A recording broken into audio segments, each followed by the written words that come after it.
रीमा उमर साहब इसके ऊपर जवाब देंगी? जी लीना, 2-3 चीज़ें जो फ़खर ने बात की, दिलचस्प बात की। पहली बात कि ये जब प्रेसिडेंट अपॉइंट करते थे जजेस सुप्रीम कोर्ट के, तब हमने देखा है भुट्टो की फांसी फॉर एग्जांपल वो उन्हीं जजेस से हुई सुप्रीम कोर्ट में जो भुट्टो ने लगाए थे। बहुत अरसे से हमारे यहाँ सुप्रीम कोर्ट की अपॉइंटमेंट्स एग्जीक्यूटिव या प्रेसिडेंट करते थे, फिर भी क्या तब हमारी अदलिया दुनिया में बहुत अमेजिंग तस्वुर की जाती थी।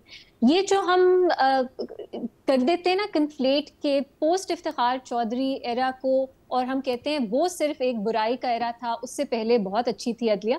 ऐसा तो नहीं था, क्योंकि हम जो मिसालें देते हैं जिसमें 58(2)B के कुछ केसेस हैं, जिसमें भुट्टो की फांसी है, जिसमें और भी बहुत से केसेस हैं, तब सुप्रीम कोर्ट के जजेस एग्जीक्यूटिव ही लगाते थे, लेकिन कोई बेहतर परफॉर्मेंस तब भी नहीं थी। दूसरा जो फखर ने बात की कि जो पावर्स इस्तेमाल होती हैं 184(3) की वो खत्म कर दी गई, वो खत्म नहीं की गई, दैट्स द प्रॉब्लम।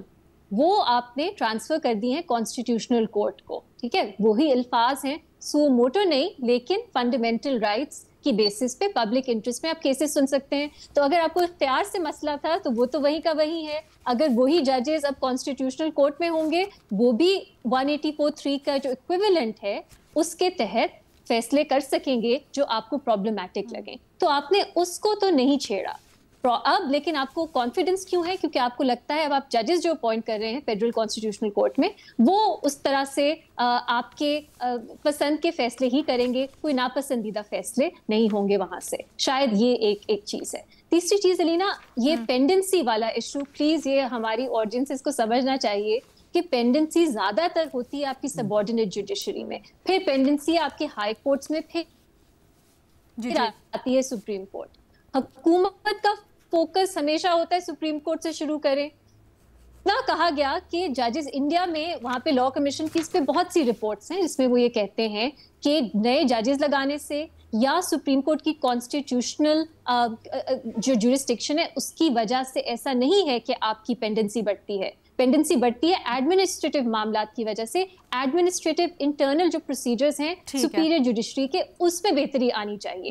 ये नहीं, वरना अगर ये इश्यू होता तो जजेस की, जैसे आपको पहले कहा, आपने जजेस की तादाद में जो डबल कर दी तो पेंडेंसी क्यों उससे बेहतर नहीं हुई? आपने कॉन्स्टिट्यूशनल बेंच बना दिया, पेंडेंसी उसके लिए क्यों बेहतर नहीं हुई? जी रीमा, आप सुमोटो की बात और अलीना जो और ममालिक की हम नहीं मैं सुमोटो की, देखिए हम फंडामेंटल राइट्स जुरिस्डिक्शन को सुमोटो कह देते हैं, लेकिन आल्सो फंडामेंटल राइट्स तो है Reema, but if you look at the proviso, उसमें लिखा हुआ है कि एप्लीकेशन फाइल होनी चाहिए, you can't act on your own. जैसे पहले सुमोटो में होता था कि खुद ही से आपका इख्तियार होता था, जजेस चाहें या चीफ जस्टिस चाहे तो नोटिस ले सकता है।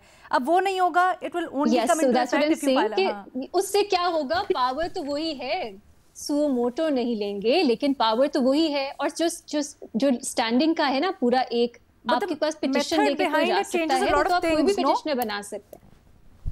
नहीं, इट डज नॉट। यही एक प्रॉब्लम है। सुमोटो तो कॉन्स्टिट्यूशनल बेंच से भी आपने इख्तियार ले लिया था ना कि सुमोटो नहीं होगा।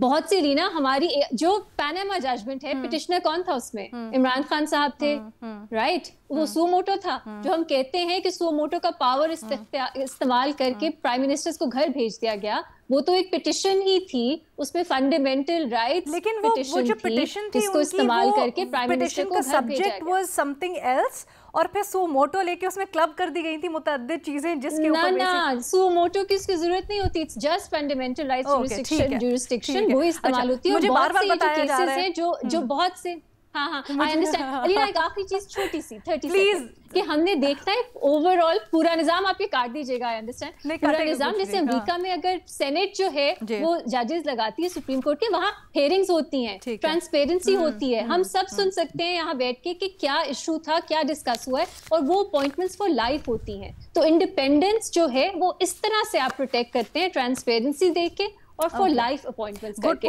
यहाँ तो लाइफ अपॉइंटमेंट्स नहीं होती। I'm really sorry, I have to cut you off because बहुत सारे सवाल हैं, इसका काउंटर भी आएगा, लेकिन हमारे पास प्रोग्राम में वक्त खत्म हो गया। और मुझे मोहम्मद अली साहब से सवाल करना है, जो कि एक बड़ी अहम एक और तरमीम की जा रही है जिसके ऊपर है आर्टिकल 243 के अंदर। इसके ऊपर बात करते हैं। मोहम्मद अली साहब हमारे साथ मौजूद है। Thank you so much for being so patient Mohammad Ali साहब। सर हमें थोड़ा सा समझाइएगा कि आप समझते हैं जो तजावीज़ दी गई हैं तरमीम के अंदर वो दुरुस्त हैं, वो होनी चाहिए थी? खासकर chairman joint chiefs of staff का ओहदा ख़त्म कर दिया गया है, चीफ ऑफ डिफेंस फोर्सेस का ओहदा मुतारिफ करवाया गया है। Long story short, army chief अब तीनों अफवाज के सरबराह होंगे। अलीना बहुत शुक्रिया। मैं समझता हूँ कि देखें, इसको जिस कॉन्टेक्स्ट में समझने की ज़रूरत है वो ये है कि जैसे जैसे जो थ्रेट की नौयत है और जो अंदाज़े जंग और हर्ब है उसमें तब्दीली आ रही है, वैसे वैसे दुनिया की तमाम जो अफवाज का स्ट्रक्चर है और उनका कमांड स्ट्रक्चर है उसको भी रेगुलरली रिव्यू और इम्प्रूव किया जाता है। और ये इर्तका का जो अमल है ये पूरी दुनिया में होता है। दुनिया की 9 एटमी ताकतें हैं, हर एक के अंदर कमांड स्ट्रक्चर को रिवाइज किया जाता है, इम्प्रूव किया जाता है। और ये हमारे यहाँ इसलिए ये इशू सबसे बड़ा ज़्यादा इसलिए होता है क्योंकि सिविल मिलिट्री रिलेशंस की एक पिक्यूलियर नौयत और हिस्ट्री रही है, और दूसरी जानिब ये कि ये रेगुलर फीचर नहीं है। मतलब जब पाकिस्तान मार्ज़ वजूद में आया तो हमने अंग्रेज़ का जो स्ट्रक्चर था वो बोरो किया, फिर फास्ट फॉरवर्ड 65 और 71 के जंग के तजुर्बे की पेश नज़र हमने chairman joint chief of staff का ओहदा बनाया।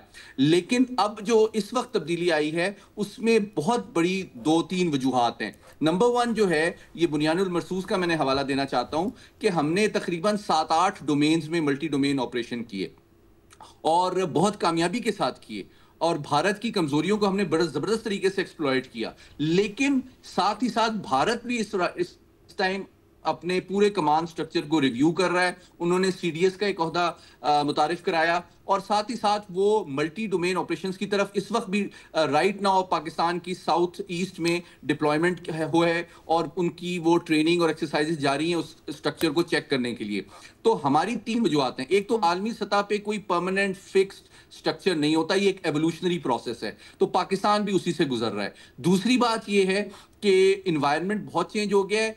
जिस तरह रात 10 मई को 2:20 पे उन्होंने मिसाइल हमले किए 3 बड़े बेसिस पे, तो हमने चंद मिनटों के अंदर जवाब तो दे दिया, लेकिन ये रियलाइज किया गया कि कमांड स्ट्रक्चर जो है उसको बहुत स्विफ्ट होने की जरूरत है। अभी जो रवायती तरीका है कि आर्मी एयरफोर्स नेवी अपनी अपनी जंगें लड़ेंगी, अब ये लग्जरी कोई दुनिया का मुल्क खुसूसन पाकिस्तान इतनी छोटी ज्योग्राफी के साथ अफोर्ड नहीं कर सकता है। इसलिए हमारा जो कमांड स्ट्रक्चर है उसको कहा जाता है, मैं आपके लिए बता देता हूं, C4I2SR कहते हैं उसको। Command, control, communication, computing, intelligence, information, surveillance and reconnaissance architecture. इसका बुनियादी मकसद ये होता है कि पूरी तमाम इंफॉर्मेशन और इंटेलिजेंस एक जगह पे मरकूज होती है, और फिर एक आप सर्विस के बजाय मिशन ओरिएंटेड जो है डिसीजन मेकिंग होती है कि इसमें लैंड से जवाब देना है, एयर से देना है, साइबर से देना है, इंफॉर्मेशन से देना है, इलेक्ट्रॉनिक वॉरफेयर से देना है, किस डोमेन में जवाब देना है। क्या ये ऐसा है जैसे अमेरिका का डेफकॉन है वैसे हमारा है, उसके लिए ये बनाया गया है।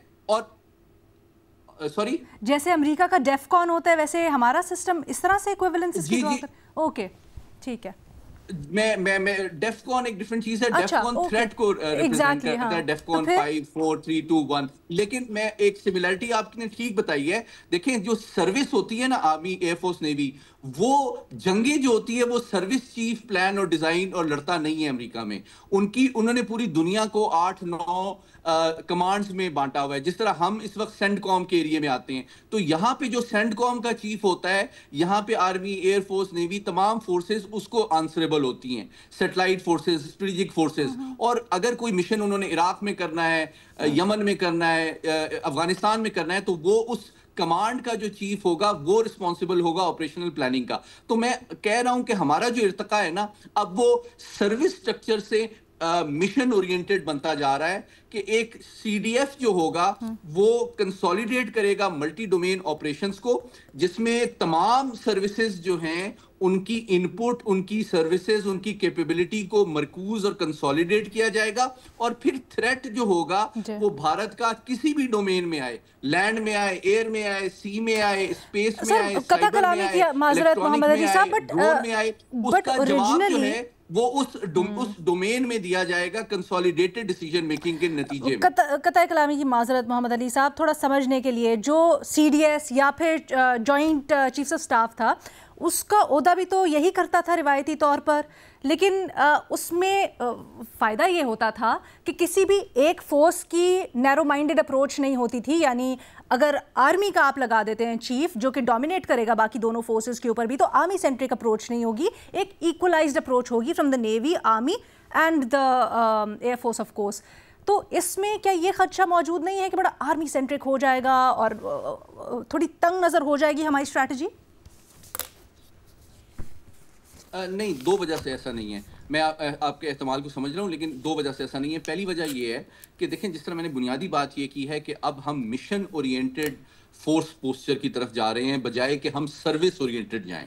ये बुनियादी बात समझने की है कि हमें किसी भी डोमेन में हम पे हमला हो, काउंटर हम टेररिज्म के ज़रिए से हो, साइबर हो, मिसाइल हो, ड्रोन हो, लैंड हो, एयर हो, सी हो, उसकी जो तमाम डोमेन्स हैं वो सीडीएफ के अंडर आएंगी और उस डोमेन में ही हम जवाब देंगे। हमारी जो डॉक्ट्रिन भी है ना अलीना, वो क्विड प्रो को प्लस के तहत उस नजरिए की ये अमली तश्कील होने जा रही है। अब हम अपनी डॉक्ट्रिन से रिकंसाइल कर रहे हैं इस स्ट्रक्चर को, यानी कि अगर साइबर में अटैक होता है तो हम साइबर में जवाब देंगे, एयर में होता है तो एयर में देंगे, लेकिन एक जो डिसीजन मेकिंग है वो कंसोलिडेटेड होगी, पहली बात। दूसरी बात, ये आर्मी लेड नेसेसरीली नहीं है, ये मिशन ओरिएंटेड है। मिसाल के तौर पे अभी बुनियादी महसूस में आपने देखा एयर पावर ने जवाब दिया, या इलेक्ट्रॉनिक वॉरफेयर से जवाब दिया गया, या हमने साइबर फोर्स को यूज किया।